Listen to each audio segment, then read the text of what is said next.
ಪ್ರಿಯ ವೀಕ್ಷಕರೇ, ಈ ವಿಡಿಯೋವನ್ನು ಮೊದಲಿನಿಂದ ಕೊನೆಯವರೆಗೂ ಸ್ಕಿಪ್ ಮಾಡದೆ ಪೂರ್ತಿಯಾಗಿ ನೋಡಿರಿ. ಹಾಗೆ ಈ ನಮ್ಮ ಚಾನೆಲ್ ಸಬ್ಸ್ಕ್ರೈಬ್ ಮಾಡಿಕೊಳ್ಳಿ.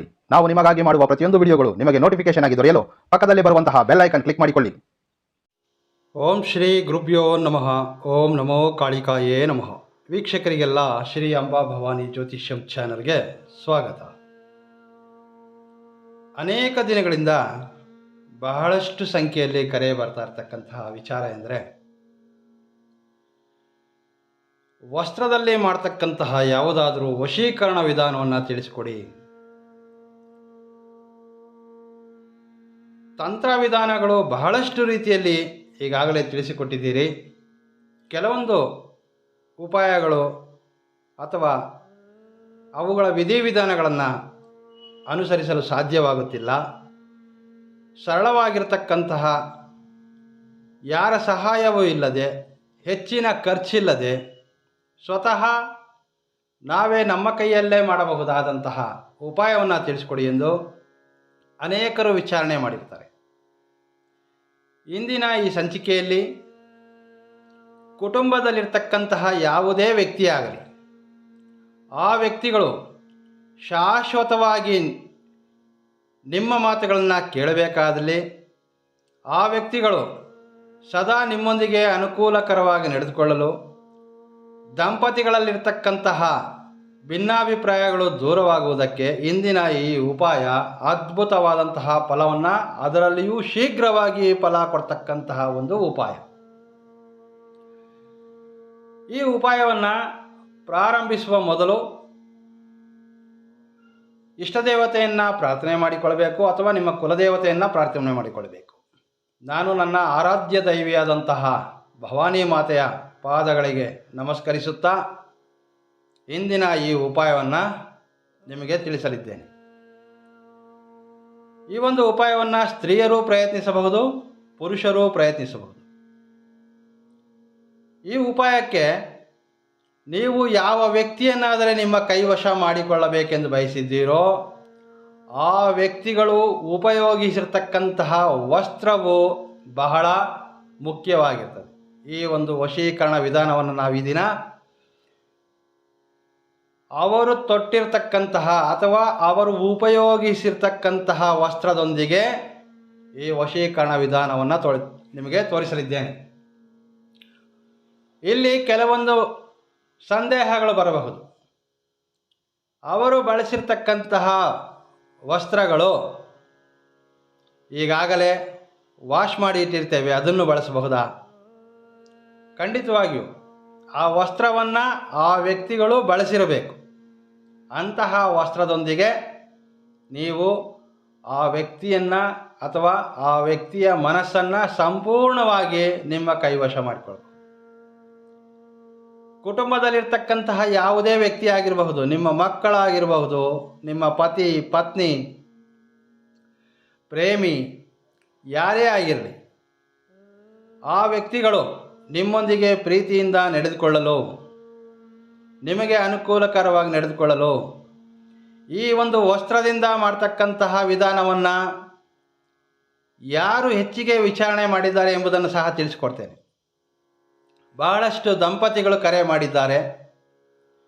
ಪತಿ ಈಗ ನನ್ನೊಂದಿಗಿಲ್ಲ ಅಥವಾ ಪತ್ನಿ ನನ್ನೊಂದಿಗಿಲ್ಲ, ಅವರು ಬಳಸಿರ್ತಕ್ಕಂತಹ ವಸ್ತ್ರ ನನ್ನ ಬಳಿ ಇದೆ ಎಂಬುವವರು ಈ ಒಂದು ಉಪಾಯವನ್ನು ಪ್ರಯತ್ನ ಮಾಡಬಹುದು. ನಿಮ್ಮಿಂದ ದೂರವಾಗಿರ್ತಕ್ಕಂತಹ ಅಥವಾ ನಿಮ್ಮನ್ನು ಬೇಡವೆಂದು ನಿಮ್ಮನ್ನು ತಿರಸ್ಕರಿಸಿ ನಿಮ್ಮಿಂದ ದೂರ ಹೋಗಿರ್ತಕ್ಕಂತಹ ನಿಮ್ಮ ಪತಿ ಅಥವಾ ಪತ್ನಿಯನ್ನು ಮರಳಿ ನಿಮ್ಮ ಜೀವನದಲ್ಲಿ ಪಡೆಯಲು ಈ ಒಂದು ಉಪಾಯವನ್ನು ಪ್ರಯತ್ನ ಮಾಡಬಹುದು. ಅಥವಾ ಜೊತೆಯಲ್ಲೇ ಇದ್ದು ಒಂದೇ ಮನೆಯಲ್ಲಿ ವಾಸವಿದ್ದು ಕುಟುಂಬ ಸದಸ್ಯರು, ದಂಪತಿಗಳಿರಬಹುದು, ಮಕ್ಕಳಿರಬಹುದು, ನನ್ನ ಮಾತುಗಳನ್ನು ಕೇಳ್ತಿಲ್ಲ, ನನಗಾಗಿ ಸಮಯ ಕೊಡೋದಿಲ್ಲ, ನನ್ನನ್ನು ಮೊದಲಿನ ರೀತಿ ಪ್ರೀತಿಯಿಂದ ಕಾಣ್ತಾ ಇಲ್ಲ, ಅಥವಾ ನಾನು ಹೇಳಿದ ರೀತಿ ಆ ವ್ಯಕ್ತಿಗಳು ನಡೆದುಕೊಳ್ತಿಲ್ಲ, ಈ ರೀತಿಯ ಸಮಸ್ಯೆಗಳಿಗೆ ಇದು ರಾಮಬಾಣದಂತಹ ಪರಿಹಾರವಾಗಿರ್ತದೆ. ತುಂಬ ಸರಳವಾಗಿರ್ತಕ್ಕಂತಹ ವಿಧಾನವನ್ನು ಈ ದಿನ ನಿಮಗೆ ನಾನು ತಿಳಿಸಲಿದ್ದೇನೆ. ಮಧು ಸಂಮೋಹಿನಿ ವಶೀಕರಣ ತಂತ್ರ. ಮಧು ಅಂದರೆ ಜೇನುತುಪ್ಪದ ಸಹಾಯದಿಂದ ನಾವು ಬಯಸಿದಂತಹ ವ್ಯಕ್ತಿಯ ವಸ್ತ್ರವನ್ನು ಬಳಸಿ ಆ ಒಬ್ಬ ವ್ಯಕ್ತಿಯ ಮನಸ್ಸನ್ನು ನಮ್ಮ ಕೈ ಹಿಡಿತದಲ್ಲಿಟ್ಟುಕೊಳ್ಳಲು ಈ ತಂತ್ರ ಪ್ರಯತ್ನಿಸಬಹುದು. ಯಾವುದೇ ದುರುದ್ದೇಶಕ್ಕಾಗಿ ಅಥವಾ ದುರಾಲೋಚನೆಗಳಿಗಾಗಿ ಈ ಒಂದು ಉಪಾಯವನ್ನು ಬಳಸಿಕೊಳ್ಳಬಾರ್ದು. ತಪ್ಪು ಉದ್ದೇಶಗಳಿಗೆ ಈ ಒಂದು ಉಪಾಯವನ್ನು ಬಳಸಿಕೊಳ್ಳಬಾರ್ದು. ಆ ರೀತಿಯ ಪ್ರಯತ್ನ ಪಟ್ಟರೂ ಸಹ ಇದರಿಂದ ನೀವು ಅಥವಾ ಈ ತಂತ್ರದಿಂದ ಯಾವುದೇ ಲಾಭವನ್ನು ಪಡೆಯಲು ಸಾಧ್ಯವಿರೋದಿಲ್ಲ. ಧರ್ಮಬದ್ಧವಾಗಿರ್ತಕ್ಕಂತಹ ನಿಮ್ಮ ಬಯಕೆಗಳಾಗಿದ್ದರೆ, ನೀವು ಪ್ರಯತ್ನಿಸುವಂತಹ ಉದ್ದೇಶ ಧರ್ಮಬದ್ಧವಾಗಿದ್ದಲ್ಲಿ ನೀವು ಇದರಿಂದ ಶೀಘ್ರವಾಗಿ ಲಾಭ ಪಡೆಯೋದರಲ್ಲಿ ಯಾವುದೇ ಸಂಶಯವಿಲ್ಲ. ನಾನು ಮೊದಲಿನಿಂದನೂ ಹೇಳ್ತೇನೆ, ತಂತ್ರ ವಿಧಾನಗಳನ್ನು ಪ್ರಯತ್ನ ಮಾಡಬೇಕಾದ್ರೆ ನಾವು ಮಾಡ್ತಕ್ಕಂತಹ ಈ ಉಪಾಯಗಳಲ್ಲಿ ನಮಗೆ ನಂಬಿಕೆ ಇರಬೇಕು. ಯಾರಾದರೆ ಪರಿಪೂರ್ಣವಾದ ನಂಬಿಕೆಯಿಂದ ತಂತ್ರಗಳನ್ನು ಪ್ರಯತ್ನ ಮಾಡ್ತಾರೋ ಅಂತಹವರು ಶೀಘ್ರಗತಿಯಲ್ಲಿ ಲಾಭ ಪಡೆಯೋದರಲ್ಲಿ ಯಾವುದೇ ರೀತಿ ಸಂಶಯವಿರೋದಿಲ್ಲ. ಈಗ ಈ ಒಂದು ಉಪಾಯವನ್ನು ಪ್ರಯತ್ನಿಸೋದು ಹೇಗೆ ಎಂಬುದನ್ನು ನಿಮಗೆ ತಿಳಿಸ್ಕೊಡ್ತೇನೆ. ಸ್ಕಿಪ್ ಮಾಡದೆ ಪೂರ್ತಿ ವಿಡಿಯೋವನ್ನು ನೋಡೋದಕ್ಕೆ ಪ್ರಯತ್ನ ಮಾಡಿ. ನಿಮ್ಮಲ್ಲಿ ಹೊಸದಾಗಿ ಭೇಟಿಯಾಗಿರ್ತಕ್ಕಂಥ ನನ್ನ ಚಾನಲನ್ನು ನೋಡ್ತಾ ಇರೋರಾದರೆ ಸಬ್ಸ್ಕ್ರೈಬ್ ಮಾಡ್ಕೊಳ್ಳಿ. ಈ ಮಾಹಿತಿ ಇಷ್ಟವಾದರೆ ಲೈಕ್ ಮಾಡಿ. ಲೈಕ್ ಮಾಡದೆ ಹಾಗೆ ಹೋಗಬೇಡಿ. ಹೆಚ್ಚಿನ ಸಂಖ್ಯೆಯಲ್ಲಿ ಲೈಕ್ ಮಾಡೋದ್ರಿಂದ ಹೆಚ್ಚಿನ ಜನಗಳಿಗೆ ಈ ಒಂದು ವಿಡಿಯೋ ತಲುಪಲಿಕ್ಕೆ ನೀವು ಸಹಾಯ ಮಾಡಿದಾಗ ಆಗುತ್ತದೆ. ತಡ ಮಾಡದೆ ತಂತ್ರವನ್ನು ತಿಳಿದುಕೊಳ್ಳೋಣ. ಆಗಲೇ ಹೇಳಿದೆ, ನೀವು ಯಾವ ವ್ಯಕ್ತಿಯನ್ನಾದರೆ ನಿಮ್ಮ ಕೈವಶ ಮಾಡಿಕೊಳ್ಳಲು ಹೊರಟಿದ್ದೀರೋ ಆ ವ್ಯಕ್ತಿಯು ಬಳಸಿರ್ತಕ್ಕಂತಹ ವಸ್ತ್ರವಾಗಿರಬೇಕು. ಆ ವ್ಯಕ್ತಿ ಆ ವಸ್ತ್ರವನ್ನು ಒಮ್ಮೆಯಾದರೂ ಸರಿ ಬಳಸಿರಬೇಕಾಗಿರ್ತದೆ. ಅದು ಯಾವುದೇ ವಸ್ತ್ರವಾದರೂ ತೊಂದರೆ ಇಲ್ಲ. ಯಾವುದೇ ಬಣ್ಣದ್ದಿರಲಿ, ಯಾವುದೇ ವಸ್ತ್ರವಾಗಲಿ ನಡೀತದೆ.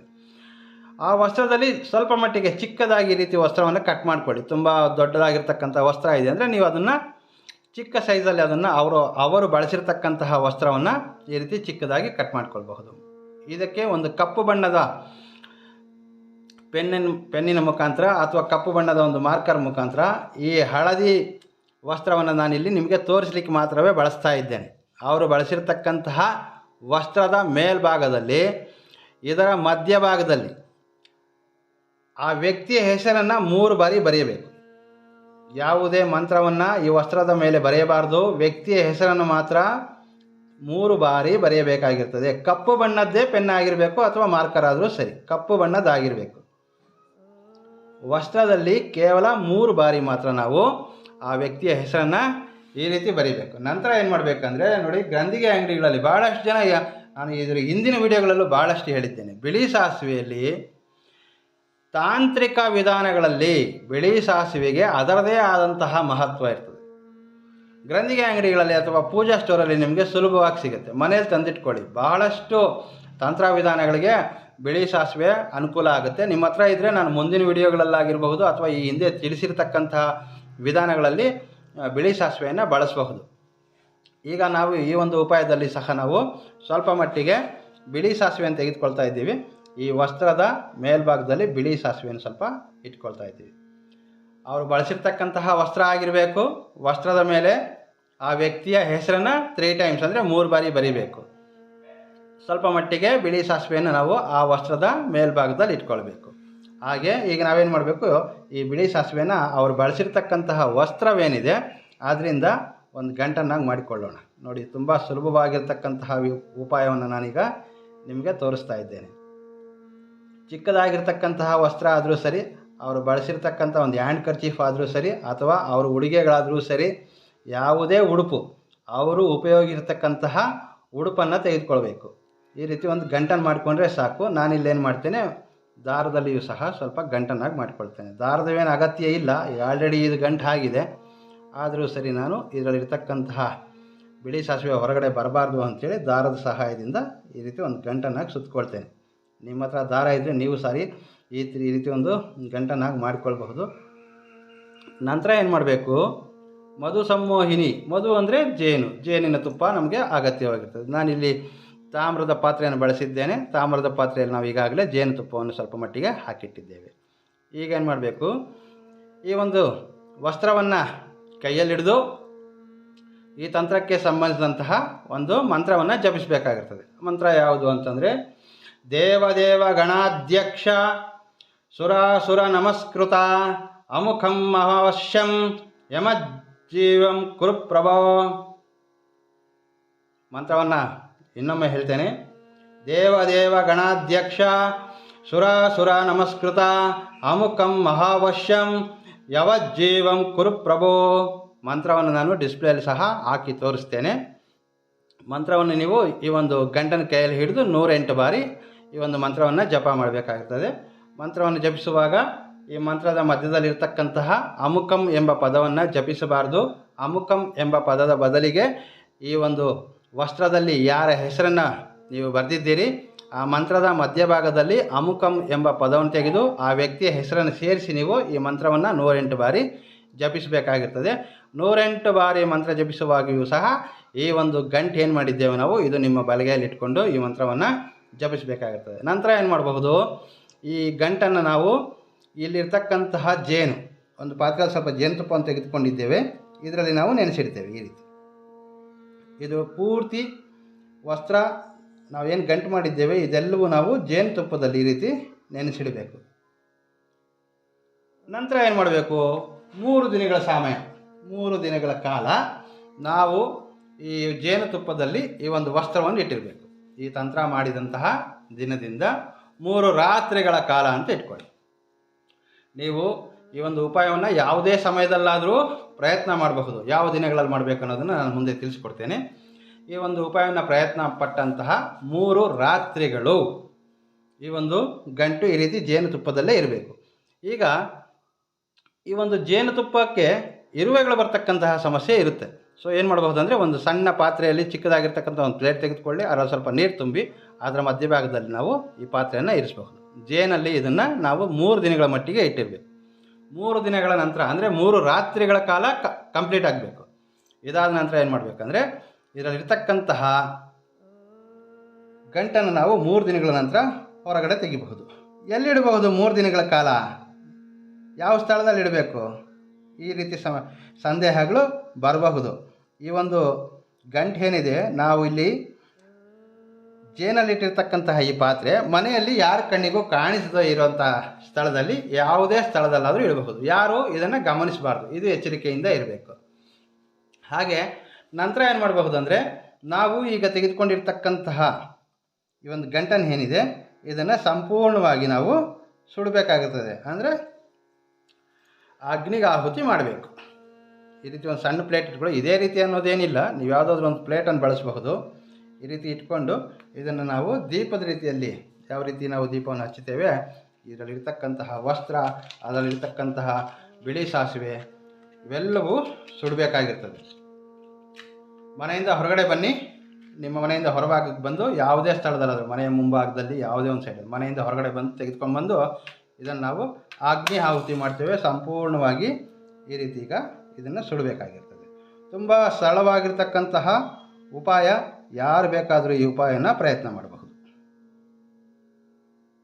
ತುಂಬ 3 ದಿನಗಳ ಕಾಲ ಇದು ಜೇನಿನಲ್ಲಿ ನಾವೇನು ಡಿಪ್ ಮಾಡಿ ಇಟ್ಟಿರ್ತೇವೆ ಇದು ಸಂಪೂರ್ಣವಾಗಿ ನಾವೀಗ ಸುಡಬೇಕಾಗಿರ್ತದೆ. ಯಾವುದೇ ಒಂದು ಸಣ್ಣದೊಂದು ಪಾತ್ರೆ ತೆಗೆದುಕೊಳ್ಳಿ ಅಥವಾ ಚಿಕ್ಕದಾಗಿರ್ತಕ್ಕಂತಹ ಒಂದು ಪ್ಲೇಟ್ ತೆಗೆದುಕೊಳ್ಳಿ, ಮನೆಯಿಂದ ಹೊರಗಡೆ ಬನ್ನಿ. ಇದು ಸಂಪೂರ್ಣವಾಗಿ ನಾವೀಗ ಬತ್ತಿ ರೂಪದಲ್ಲಿ ಇರ್ತದೆ, ದೀಪಾವಳಿದ ರೀತಿಯಲ್ಲಿ ಉರಿಯುತ್ತೆ, ತುಂಬ ಸಮಯ ಉರಿಯುತ್ತೆ. ಇದನ್ನು ನಾವು ಸಂಪೂರ್ಣವಾಗಿ ಸುಡಬೇಕಾಗಿರ್ತದೆ. ಮನೆಯಿಂದ ಹೊರಗಡೆ ಇಟ್ಕೊಂಬಿಡಿ. ಇದನ್ನು ಈಗ ನಾವೇನು ಇಲ್ಲಿ ಪಾತ್ರೆ ಇದೆಯಲ್ಲ ಇದನ್ನು ಮನೆಯಿಂದ ಹೊರಗಡೆ ತೆಗೆದುಕೊಂಡ್ಬಂದು ಇದನ್ನು ಸುಟ್ಟಿರ್ತೇವೆ. ಇದನ್ನೇನು ನೋಡೋ ಅವಶ್ಯಕತೆ ಏನಿಲ್ಲ, ಇದು ಸಂಪೂರ್ಣವಾಗಿ ಅದು ಭಸ್ಮವಾದರೆ ಸರಿ. ಈಗ ಈ ಒಂದು ಉಪಾಯವನ್ನು ಯಾವ ದಿನಗಳಲ್ಲಿ ಪ್ರಯತ್ನ ಮಾಡಬೇಕು? ಕೃಷ್ಣ ಪಕ್ಷ, ಯಾವುದೇ ಕೃಷ್ಣ ಪಕ್ಷದಲ್ಲಿ ಪಂಚಮಿ ದಿನದಂದು ಯಾವುದೇ ಸಮಯದಲ್ಲಾದರೂ ಸರಿ ಈ ಉಪಾಯವನ್ನು ಪ್ರಯತ್ನ ಮಾಡಬಹುದು. ಕೃಷ್ಣ ಪಕ್ಷದ ಪಂಚಮಿ ದಿನದಂದು ಈ ಉಪಾಯವನ್ನು ಪ್ರಯತ್ನ ಮಾಡಬೇಕು. ಇದನ್ನು ಪ್ರಯತ್ನ ಪಟ್ಟಂತಹ ದಿನದಿಂದ 3 ರಾತ್ರಿಗಳ ಸಮಯ ಆ ಒಂದು ವಸ್ತ್ರದಲ್ಲಿ ನಾವೇನು ಗಂಟು ಮಾಡಿದ್ವಿ ಅದು ಜೇನಲ್ಲಿ ಇಟ್ಟಿರಬೇಕು. ನೋಡಿ, ಇದು ಮಧು ಸಂಮೋಹಿನಿ ಅಂತ ಹೇಳ್ತೇವೆ. ಮಧು ಅಂದರೆ ಜೇನಿನ ತುಪ್ಪ. ಇದನ್ನು ತೆಗೆದುಕೊಳ್ಳಿ. ಈ ಒಂದು ಉಪಾಯ ಮಾಡೋದ್ರಿಂದ ಕುಟುಂಬ ಸದಸ್ಯರೆಲ್ಲರೂ, ಯಾವ ವ್ಯಕ್ತಿ ಹೆಸರಾದರೆ ನೀವು ಇಲ್ಲಿ ಆ ಒಂದು ವಸ್ತ್ರದಲ್ಲಿ ಬರೆದಿದ್ದೀರಿ ಆ ವ್ಯಕ್ತಿ ಸಂಪೂರ್ಣವಾಗಿ ನಿಮಗೆ ಕೈವಶವಾಗ್ತಾನೆ. ನಿಮ್ಮ ಮಕ್ಕಳಿರಬಹುದು, ದಂಪತಿಗಳಲ್ಲಿ ಪತಿಗಾಗಿ ಪತ್ನಿಯು ಪ್ರಯತ್ನ ಮಾಡಬಹುದು, ಪತ್ನಿಗಾಗಿ ಪತಿಯು ಪ್ರಯತ್ನ ಮಾಡಬಹುದು. ನಿಮ್ಮ ಪ್ರೇಮಿ ಈಗ ನಿಮ್ಮಿಂದ ದೂರವಾಗಿದ್ದಾರೆ ಅಥವಾ ಅವ್ರಿಗೆ ಸಂಬಂಧಿಸಿದ ಯಾವುದೇ ಒಂದು ವಸ್ತ್ರಗಳು ಬರ್ನ್ ಆಗುವಂತಹ ರೀತಿಯಲ್ಲಿ, ಅಂದರೆ ಸುಡುವಂತಹ ವಸ್ತುಗಳು ಯಾವುದಾದ್ರೂ ಸರಿ, ವಸ್ತ್ರವೇ ಎಂಬುದೇನಿಲ್ಲ, ಸುಡುವಂಥದ್ದು ಅಥವಾ ಅದರ ಮೇಲೆ ನೀವು ಅವರ ಹೆಸರನ್ನು ಬರೀಲಿಕ್ಕೆ ಸಾಧ್ಯ ಇರತಕ್ಕಂತಹ ಯಾವುದೇ ವಸ್ತು ಆದರೂ ಸರಿ, ಅದನ್ನು ಈ ಒಂದು ಉಪಾಯದಲ್ಲಿ ಬಳಸಬಹುದು. ದೂರ ಹೋಗಿರ್ತಕ್ಕಂತಹ ಪತಿ ಇರಬಹುದು, ಪತ್ನಿ ಇರಬಹುದು, ಕುಟುಂಬದಲ್ಲಿರ್ತಕ್ಕಂತಹ ನಿಮ್ಮ ಸದಸ್ಯರಿರಬಹುದು, ಅಥವಾ ಒಂದು ದೊಡ್ಡ ಕುಟುಂಬ ಇರ್ತದೆ, ಆ ಕುಟುಂಬ ಸದಸ್ಯರು ನಿಮ್ಮಲ್ಲಿ ಹೊಂದಾಣಿಕೆ ಆಗ್ತಾ ಇಲ್ಲ, ನಾನು ಹೇಳಿದ ರೀತಿ ಆ ಒಬ್ಬ ವ್ಯಕ್ತಿ ನಾನು ನಡೆದುಕೊಳ್ಬೇಕು, ನನಗೆ ಪ್ರೀತಿಯಿಂದ ನೋಡಿಕೊಳ್ಬೇಕು, ನನ್ನ ಮಾತುಗಳಿಗೆ ಅವರು ಗೌರವ ಕೊಟ್ಟು ನನ್ನ ಮಾತನ್ನೇ ಪಾಲಿಸಬೇಕು, ಈ ರೀತಿ ಆಲೋಚನೆಯಲ್ಲಿರ್ತಕ್ಕಂಥವ್ರು ಯಾರಾದರೂ ಈ ಒಂದು ಉಪಾಯವನ್ನು ಪ್ರಯತ್ನ ಮಾಡಬಹುದು. ವೀಕ್ಷಕರೇ, ಬಹಳಷ್ಟು ಸಮಸ್ಯೆಗಳಿಗೆ ಸಂಬಂಧಿಸಿದಂತಹ ಆ ಸಮಸ್ಯೆಗಳಿಗೆ ಪರಿಹಾರ ಮಾರ್ಗದ ವಿಡಿಯೋಗಳು ಈಗಾಗಲೇ ನನ್ನ ಚಾನಲಲ್ಲಿ ಬಹಳಷ್ಟು ಸಂಖ್ಯೆಯಲ್ಲಿದೆ. ನಿಮಗಿರ್ತಕ್ಕಂತಹ ಸಮಸ್ಯೆಗೆ ಸಂಬಂಧಿಸಿದ ಪರಿಹಾರ ಮಾರ್ಗವನ್ನು ಚಾನಲಲ್ಲಿ ಪ್ಲೇಲಿಸ್ಟ್ ಇದೆ, ನೀವು ಅದರಲ್ಲಿ ಭೇಟಿಯಾಗಬಹುದು. ಬಹಳಷ್ಟು ಜನ ಕರೆ ಮಾಡಿ ಹೇಳ್ತಾರೆ, ತಂತ್ರ ವಿಧಾನಗಳನ್ನು ಪ್ರಯತ್ನಪಟ್ಟು ಸಾಕಷ್ಟು ಲಾಭ ಪಡೆದಿದ್ದೇವೆ ಅಂತ ಹೇಳಿ. ತಾಯಿ ಭವಾನಿ ದೇವಿಯು ಸದಾ ನಿಮ್ಮೊಂದಿಗಿದ್ದು ನೀವು ಮಾಡ್ತಕ್ಕಂತಹ ಪ್ರತಿಯೊಂದು ಕಾರ್ಯಗಳಲ್ಲಿ ಕೈ ಜೋಡಿಸಿ ನಿಮಗೆ ಶೀಘ್ರವಾಗಿ ಫಲವನ್ನು ಪ್ರಸಾದಿಸಲಿ ಅಂತ ನಾನು ಮನಸ್ಫೂರ್ತಿಯಾಗಿ ಪ್ರಾರ್ಥನೆ ಮಾಡ್ತೇನೆ. ಮಾಹಿತಿ ಇಷ್ಟವಾದರೆ ಲೈಕ್ ಮಾಡದೆ ಹಾಗೆ ಹೋಗಬೇಡಿ. ನೀವು ಲೈಕ್ ಮಾಡೋದ್ರಿಂದ ಈ ಮಾಹಿತಿ ಹೆಚ್ಚಿನ ಸಂಖ್ಯೆಯಲ್ಲಿ ಬೇರೆಯವರಿಗೆ ತಲುಪಲಿಕ್ಕೆ ಸಹಾಯ ಆಗುತ್ತೆ. ಲೈಕ್ ಮಾಡಿ. ಮುಂದಿನ ವಿಡಿಯೋದಲ್ಲಿ ಭೇಟಿಯಾಗ್ತೇನೆ. ನಮಸ್ಕಾರ. ಸರ್ವೇ ಜನೋ ಸುಖಿನೋ ಭವಂತು.